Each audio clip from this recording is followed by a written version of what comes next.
My brother Reed and sister-in-law Nora have always wanted children. However, they're unable to conceive naturally.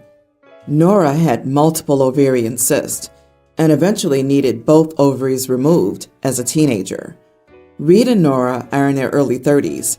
They're very urgent about needing to try sooner than ever because they say they're approaching an age where IVF success rates start to decline.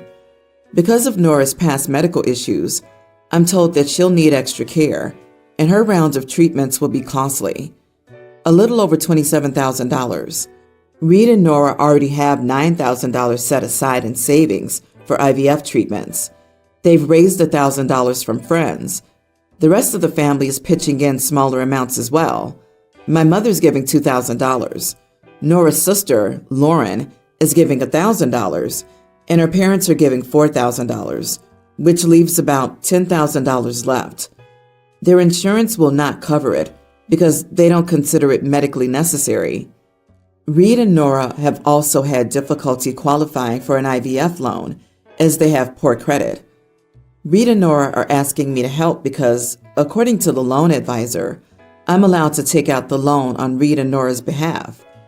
$10,000 is a huge ask for me, and the fact that Reed and Nora have poor credit already shows that they don't have a good track record of paying back loans. When I questioned why they didn't ask Lauren, they claimed they couldn't because she isn't single and childless like I am. They see it as me not having any dependents. My mother and parents-in-law don't have a lot of savings, and their earlier mentioned donations were already a huge gift for them. Correcting a bad credit score takes a long time, making things much more difficult. And harsh as it is to say, I don't want to take out thousands of dollars in a loan for a procedure that has a good chance of not even working. So I told Reed and Nora no, and that their future children were not my responsibility.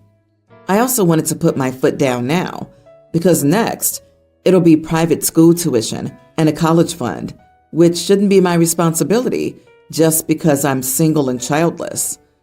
Nora was obviously disappointed, but told me she respected my choice. Reed was angry. He told me that he would remember this for when I'm ever in a time of need, so that I'll know how it feels to have family turn their back on me. The rest of the family members told me, "We're not mad at you, just disappointed." Because Nora worried for years that she'd never be able to have children or be a mother. They said Reed and Nora would be wonderful parents, and it isn't right that they can't conceive naturally, which I do agree with. However, I still stand by Nora and Reed's future children not being my responsibility. I don't think it's fair that I should delay or give up the possibility of starting my own family to finance Reed and Nora's. Am I the idiot? Oh, heck no, you are not the idiot. This is not your responsibility. I'm sorry they're struggling, but common sense would beg the question. How could they afford the child if they can't even afford the IVF? The treatment may not even be successful. Beyond that, what really annoys me is how they turn to OP because they're single and childless, and therefore deserve to be saddled with debt for someone else's hypothetical child. As a person who's single and childless, a number of people who feel entitled to your time and resources, all while treating you as less than, is astounding. Yep, if the procedure fails, they wouldn't want to pay back anything because they got nothing. If the baby arrives, they wouldn't want to pay back because the baby's expensive. To me, they're just asking OP to eat $10,000 plus interest for years. Them already consulting loan advisors, using OP's info, and buying into other family members before they ask OP gives me chills. Never loan money or co-sign a note for people who can't get a loan on their own. There's a reason banks reject them. It's astounding to me that people are so bold. You should put your financial stability at risk just because they want you to. That's nuts. Finally, maybe Reed and Nora should wrap their heads around the idea that they can't afford IVF and should consider something radical, like adoption. Here's the reality. Some people want to be parents. They can adopt. Some people want to be pregnant. There's nothing wrong with that. and adoption doesn't satisfy it. I wish people would distinguish these more often. If a person can't get pregnant, that doesn't mean they'll never be a parent. However, it may mean they'll never experience pregnancy. For some people, that's devastating. I'm 35, and I've been out as queer for the last 15 years. My sister Jess's daughter, Renee, just came out as a lesbian. She's a teen, and while her family and friends are accepting, she's had some issues with other people. Jess asked me if I could give her advice on it, and I gave her this advice. Sometimes people will try to debate you on your identity, but I'd never engage. Even if you win, debating your personhood will eat you up inside. Instead, know this about bigots. Their hate isn't about you. When someone shames another person, they often come from a place of deep internal shame, self-restriction, isolation, etc. They see self-denial as a virtue to justify their self-imposed restriction and resent the person who's in true accord with themselves. If someone tries to argue with you about your identity, ask them to reflect on themselves instead. Don't let them debate you. Just keep reminding them that they only have to answer to themselves and God. I gave her all that advice, and she listened and felt better hearing that what the idiot people are saying about her is 100% not about her. But stuff kind of got rough when she went back to church next. Apparently, one of her dad's friends was giving her the whole love the sinner, hate the sin crap, and she went off on him, asking him in front of everyone why he was getting so red in the face, saying that she didn't want to debate her own identity, but she was concerned about him, that he was so clearly sad, afraid, and ashamed that he was putting that pain out into the world, and she'd hoped he'd go home that day and reflect on whether he wanted to go through life letting fear and shame control and isolate him. It apparently made things really awkward and made this guy madder. So he got at her saying she didn't know him, and she said, "I don't have to know you to see that. I'll pray for you." Which, wow, Gen Z is gutsy. Honestly, I was so proud of her. But my sister was upset. She asked me if I'd told her daughter to call this guy sad and angry. And I said, yeah, though just generally, not about that specific guy. My sister told me she thought I was setting her daughter up for trouble, that the stuff I suggested she say would make many people angry. I said those people were already angry. She said that advice wasn't age appropriate and that I should have said more of the love yourself, self-confidence stuff. She wanted her daughter to be safe and worried about her saying that type of thing. Am I the idiot for the advice I gave? It was honestly the best advice I knew, but I can see where my sister is coming from, saying it's not the best advice for a teenager. Not the idiot. What she told that idiot definitely struck some truth within. You did fine. Your sister isn't as open-minded as she wants you to think. She worries about what her church family will think of her. She needs to be more concerned with standing up for her daughter and standing by her. Thank goodness your niece has you. Keep being honest and sharing the truth. Your niece rocks. The sister may legitimately be worried for her daughter's safety. It's a crazy world we live in. It doesn't always pay to be right.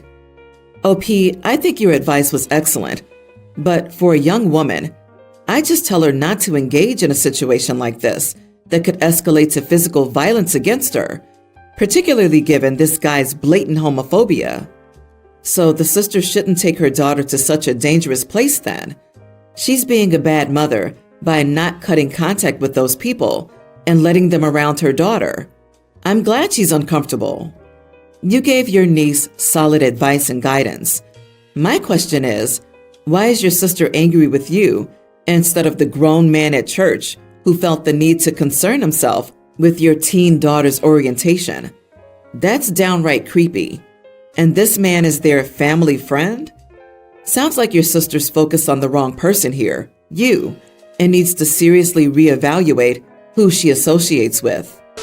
I, 31 female, recently bought a condominium in the downtown area of my large city.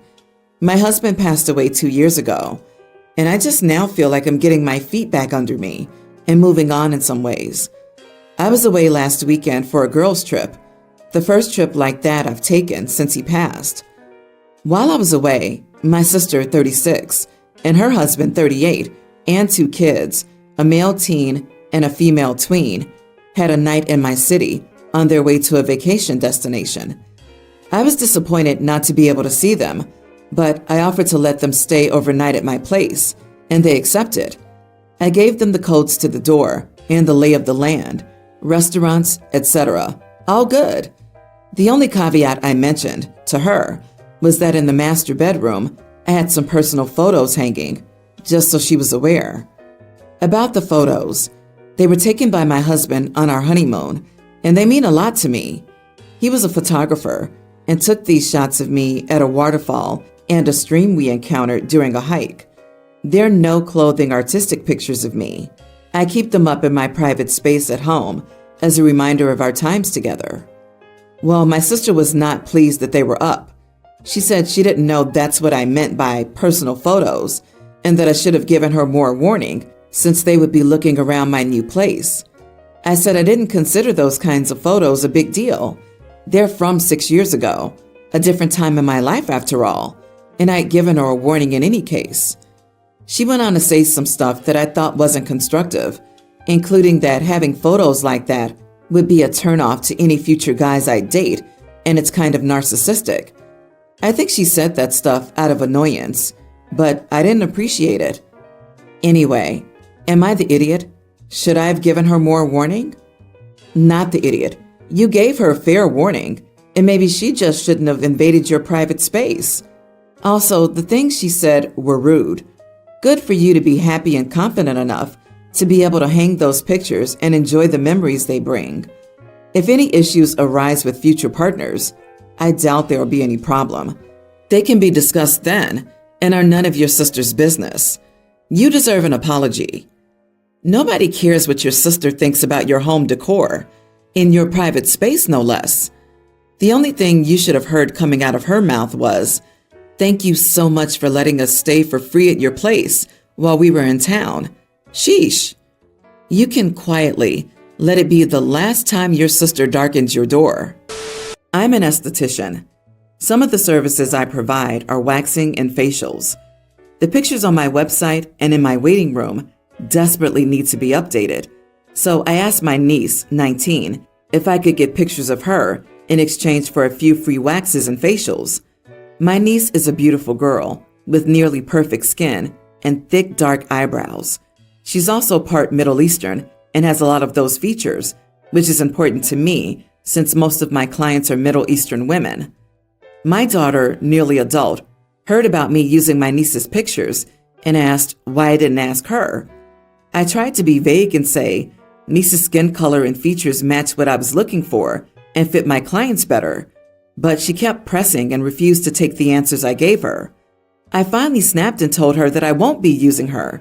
She doesn't take care of her skin, and it shows that because drawn-on eyebrows will not help me at all. She started crying, thought I called her ugly, and said I favored my niece over her. She refused to talk to me and got my parents on her side. They think I should have done both the girls, or neither, because it's unfair.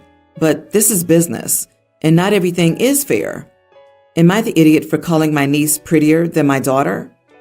Make it clear on your website that it's only worth booking your services if your skin's already nearly perfect. Of course you're the idiot. Your daughter isn't stupid, so she wasn't accepting your initial answers. Then you snapped at her and confirmed her worst fears. Congratulations. This might be the first time I've witnessed the birth of a young woman's insecurities at the hands of her toxic mom. Agreed. Also, notice how OP gushed over her niece on how she looked. Very telling indeed. Judging by OP's attitude towards her daughter, I'm sure this wasn't the first time she'd said something horrible to her. This typical mom is disappointed in her daughter's appearance. My sister was the skinny, pretty kid, and I was the chubby personality kid. I haven't talked much to my mom since I was 15. She gave me body and food issues up the wazoo. She's the worst, much like this idiot mom. She doesn't care for her skin, and it shows because drawn-on eyebrows will not help. Wow, Given your job, couldn't you have taught her to take good care of her skin and how to do her eyebrows? You could have made it a bonding thing. Your daughter will not forget this or forgive you. There were 100 better ways to handle this. Exactly. You had so many other options, like you didn't want to exploit your own daughter. She's under 18. You needed, as you said, a more Middle Eastern skin tone, or even, God forbid, you could have acted like the actual adult and just said, "That's my final decision and I'm not changing it." But not everything is fair in business. In 10 or 20 years, your daughter will parrot this back to you when you say it isn't fair that she doesn't visit. My sister is in the hospital following open heart surgery and asked if I would take her dog for the 4 to 6 week healing time before the surgery. I, of course, said yes. My wife didn't seem to have a problem with it originally either, but now there are issues. My wife has sensory overload problems, mostly when it comes to sounds. Anything loud sets her off. The dog isn't inherently loud, but I mean, when she eats, drinks, or even licks herself repetitively, it absolutely drives my wife insane and has been since about a week in. She's been here for 2 weeks. The other issue is that if my wife tries removing herself from the situation, the dog immediately follows her. She really likes my wife and will try her darndest to be as close to my wife as physically possible, where she, of course, starts licking herself and further making my wife angry. I've attempted to intervene and get the dog away from her. Still, it doesn't take long for the dog to get back to wherever my wife is, and at this point, even the sounds of the dog's nails clicking against the floor behind her are setting my wife off in a fit of rage. Yesterday, the dog was sitting on the floor beside the bed and immediately started licking herself. She's definitely an excessive licker. Finally, my wife started losing her cool completely and said, she can't do this anymore, and asked me to bring the dog somewhere else for the remainder of the time that my sister was healing. My mom would take the dog, but she's elderly and in a wheelchair, and while the dog isn't rambunctious, I don't feel comfortable taking that chance. No one else wants to take her, so I said no, and we wouldn't have her much longer. She basically told me to go screw myself and that this was a deal breaker for her, and I wouldn't see her again. She packed up and left for her mother's. I'm being told I'm in the wrong. Edit. I didn't ask my wife if we could take the dog. My sister called while I was at work, and I agreed to take the dog without consulting her. My wife simply didn't appear to have an issue until recently. You are the idiot. You opened your story saying you agreed to have the dog for 4 to 6 weeks, and your wife didn't seem to have a problem with it. If you agree to board someone's dog for that long, you need to have a conversation with her first, not just assume that it'll be okay, or she didn't seem to mind. Dude, does your home not have doors? Seems like you had plenty of opportunity to shut you and the dog in one room and let your wife have some space, but you appear to be behaving like a selfish idiot. So you didn't do that. You just let the dog terrorize your wife because it likes her. Newsflash, I don't care who the dog likes. You're not married to the dog. You're married to your wife. You're choosing to live with your sister's dog instead of your wife. The dog probably whines and scratches at the door. I'm feeling for the dog here. It's been suddenly separated from its home and person, and anxiety probably exacerbates things like the licking and scratching. Any chance OP could ask about allergies, bathe the dog, get it a lick mat to go to town on in another room with OP? Are earplugs an option for your wife? OP, why don't you stay at your sister's place for the remainder of the time you have the dog? That way, your wife can be in her own house, and the dog is back in its home environment. You are the idiot, OP. You can't seriously pretend like uprooting the dog wouldn't cause issues for her and your wife, especially since you know your wife has sensory issues and that dog licks herself constantly. People are either stupid or idiots in situations like this. Pick one.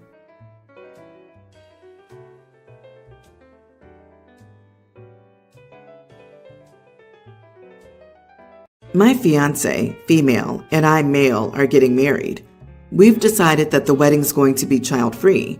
No hate towards children, just to keep it more organized and contained. My brother Chris and his wife have a toddler son who everyone calls a miracle or rainbow baby. He came after several failed pregnancies that lasted for years. When they found out my nephew was included in the no children rule, they tried to convince me to make an exception for him. Chris told me his son is a miracle baby and his presence at the wedding would bring blessings for my fiancé and me. I refused and said no, the wedding's child-free. His wife kept sending my fiancé pics of my nephew when he was months old. What does that mean? Again, I told them no and to stop. My brother told me this might cause a rift in our relationship. I again said no and explained that the wedding was child-free. He asked again and pointed out how his baby was different since he was a rainbow, a miracle baby. I again said no and explained that the wedding was child-free. They brought it up when they visited my home, and I knew they weren't going to stop.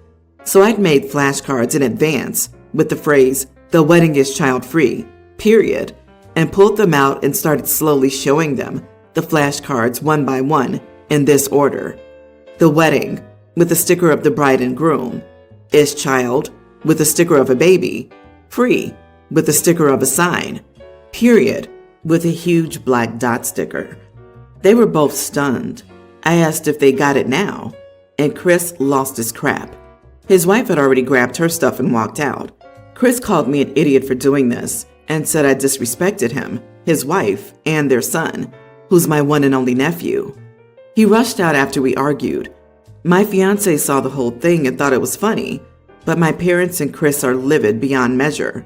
They're telling everyone about the amount of disrespect and mockery I had displayed towards them, and I'm being told to fix it now. Well, I suppose you could have used hand puppets instead, but flashcards seem to have gotten the message across. It makes me insane how some parents think their little bundle of joy should be allowed anywhere, anywhen, anytime, and that child-free never applies to them. It's pretty clear they were going to run this horse up to the altar. You're not the idiot, OP. You should have told them that all babies are miracles, but that you were having a miracle-free wedding. The only miracle at my wedding is that you two are still invited. I am dying of laughter that after getting the no, the parents started sending baby pictures, like that would turn the tide. These people have genuinely lost the plot. Babies are cute, we know this, but no one is that gaga over someone else's kid. Geez, they're raising that kid to think he's God's gift to earth. He's gonna be so narcissistic as an adult. Yep, and this kid is screwed. The parents will spoil the crap out of him, make excuses for any bad behavior, make him a priority in every situation, make life a living nightmare for his teachers, etc. He'll grow up thinking he's better than anyone else and will have a brutal adulthood once he realizes his friends and coworkers don't give a flying crap that his parents had trouble getting pregnant. OP, you are not a bad brother to give your brother and sister-in-law a night off away from their toddler. If he was only 3 months old and breastfed, and you were getting cranky because they wouldn't come without him, you would be a bit of an idiot. But he's a toddler. He can handle a babysitter watching him. Heaven help the child when he starts school. Look, OP, I'm infertile. I've wanted kids all my life. Hubby and I tried for years, but it'll never happen. Trying almost killed me, so I had to choose. Keep trying and die or stop. I would have loved to help hold the flashcards for you. Heck, I would have gone full-blown interpretive dance for you if that's what it took to get through their thick skulls, that the wedding will be child-free. It's your wedding, your rules. I'm probably going to get an incredible amount of hate for what I'm about to say, but I truly cannot stand my husband's niece. She's becoming a teenager next week, and she is hands down the most entitled brat I've ever met. However, with that said, I'm fully aware that it's her parents' fault. She's autistic and was raised in the worst way possible. Example, being told that she can do no wrong, and she's been raised to use her autism as an excuse for everything she does. Like if she lashes out in anger and hurts someone, it's fine, sweetie. We know you can't control your outburst. Or if she gets something for her birthday that she doesn't like and throws a fit and/or breaks said item, well, she didn't like that. You guys should know her enough to know what she likes and doesn't like. She even lashed out and hurt my son once for no reason. He was sitting on the couch. They're the same age. I told my sister-in-law that she kept trying to hit my kid, and this girl said, "I didn't try to hit him, Mom. I did hit him." My sister-in-law starts laughing and goes, "Well, at least she didn't lie." Needless to say, we only see these people once a year because screw all of them. I have a guitar that I was given by my chorus teacher when I was in the 9th grade. I grew up poor and my chorus teacher was phenomenal. He knew I was interested in guitar and gave me his because he knew my family couldn't afford one. It's old, battered, and worn. It has plastic strings. It won't even hold the tune because of how warped it is. To be honest, it's just a crap guitar, but I still have it regardless. It used to be nice, but it spent years without a case and getting banged up by my kids, dropping it, and whatever else. I have since gotten 5 really nice guitars and do not use my old one, and my kids all have their own guitars now as well. So mine hardly gets touched but once a year, if that. It's collecting dust in a corner as we speak. My husband's niece has always had her eye on it. She actually is incredibly smart and musically inclined, so the first time she picked up a guitar, she could keep up with the rhythm and learned the notes almost immediately. My sister-in-law called me last week and said that she's strapped for cash following medical bills. Her husband broke his back. She was distraught because her kid wasn't going to get anything for her birthday on Saturday and asked that I give her daughter my old guitar so she at least has something. I immediately said no. I probably wouldn't even notice it was missing, honestly, but the idea of giving this guitar away to a destructive, entitled child is not something I'm willing to do. The entire family's basically saying I'm an idiot because I don't even touch the guitar. Edit. We weren't invited to her birthday party, so we had no idea her birthday was coming up until my sister-in-law called asking for my guitar. Not the idiot. Entitled child or not, strapped for cash or not, relative or not, you are not obligated to gift anything. Anyone suggesting that you are the idiot is welcome to gift or something out of their pockets. And I sincerely suggest you hide it ASAP before they come over and claim it for themselves, or your husband gives it away. It seems like you're struggling with some guilt or unsure feelings because you recognize that the guitar has no literal actual monetary value, but you spent time here describing where it came from and how much it meant at the time. So I'm here to tell you that sentimental value is value, and you don't have to feel bad about refusing to give it up. Please do not get rid of it. Sister-in-law has many other options for cheap or even free instruments. Niece does not need that particular one. I'm probably going to be in the minority. I would be embarrassed to give an old beat-up guitar to someone for their birthday. You should be the bigger person and reach out to the mom and calmly say, "Hey, the guitar has a lot of sentimental value, but I'm happy to help chip in on a group gift." My wife, 29, is 4 months pregnant and cannot stand the smell of alcohol. Even the smallest whiff of your breath or clothes will send her spewing. I, 31 male, love whiskey in the evening time. I would drink a glass, proceed to brush, and use mouthwash so my wife doesn't barf on me when she sees me. Yet she runs away from me whenever I'm a meter away because she claims she can still smell it from a mile away. We haven't even kissed at night due to this, and I've tried everything to eliminate the smell. Yet she still believes she can smell it, which makes her lose it completely. A couple of days ago, I changed my clothes, showered after it, and told her that I promised the smell is gone. She proceeded to hug me and quickly ran to the bathroom to vomit. Then she comes back to tell me that she isn't coming near me at night until this baby comes out. She tells me that she was right and that I'm being inconsiderate to her introduction to motherhood. Even though I think I'm being overly considerate and trying my best to get rid of this scent that she can smell from a mile away, she's proceeded to move into our guest bedroom until the foreseeable future. I told her she was overreacting and that it was quite disrespectful. She told me that she isn't trying to be any of those things. She just can't stand the smell of alcohol. Am I the idiot? Info. Why are you more dedicated to your nightly drink than your pregnant wife? I tried everything, and my immediate thought was, except not drinking. I would go without if it was making a loved one literally sick. I love my alcohol more than my wife, is a terrible look for a relationship. Yeah, can you imagine how inconsiderate she is for sleeping in another room to stop herself from getting sick because he can't go a single night without a drink? I'm baffled at the mental gymnastics going on here. I've tried everything, except of course, just not drinking for even one night. Dude's not ready to be a parent. Wait, OP, you think she's being disrespectful? Pregnant women often have a very heightened sense of smell. If you think about it, it can be a very helpful pregnancy symptom because eating something rotten and/or getting food poisoning can be especially dangerous. So, evolutionarily, it's helpful to have a good sense of smell while pregnant. What sucks is having a husband who thinks that you're being sick is somehow inconvenient for him. You are the idiot. I say this because I'm in the exact same situation right now, except my vice is beer. I gave up beer when I was around her. Do you know why? Because she's growing my child. We as men have literally no idea or way of understanding what they're going through, and each pregnancy is unique. So stop. It won't be that long, I promise. And if you can't stop, please seek treatment. Every year, we have dinner on Thanksgiving at 4 p.m. It's been that way since I was a kid, and my parents still host. This gathering includes my parents, my wife, my kids, and various aunts, uncles, and cousins. It also includes my sister. She had to work this year, but would be home by 6:15. My parents decided to push the celebration back so my sister could eat with us.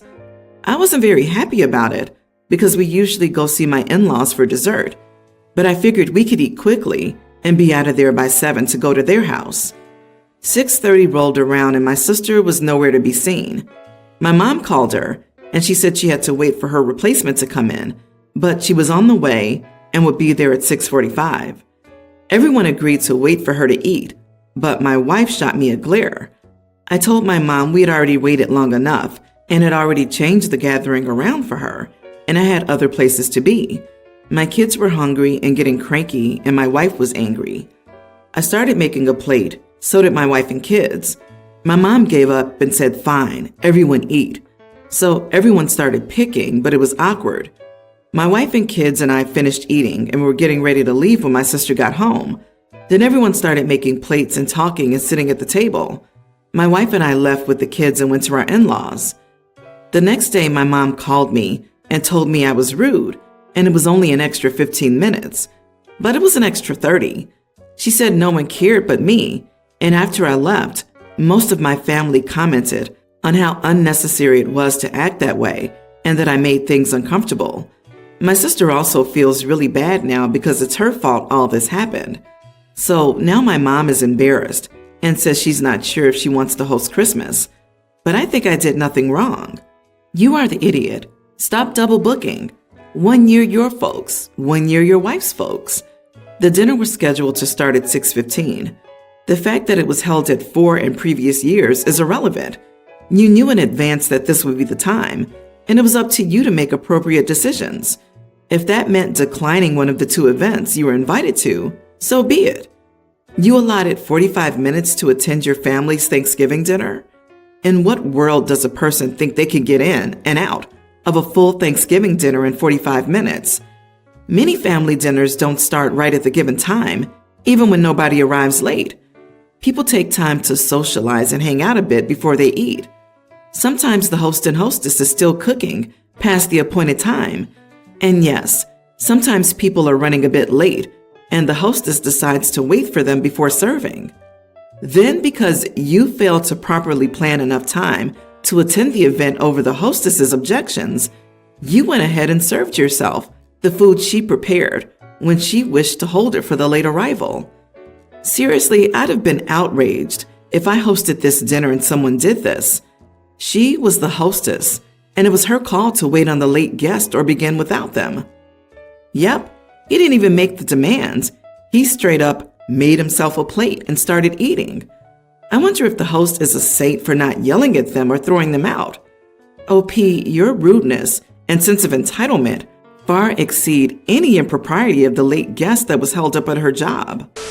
I, 30 female, love my husband, 27.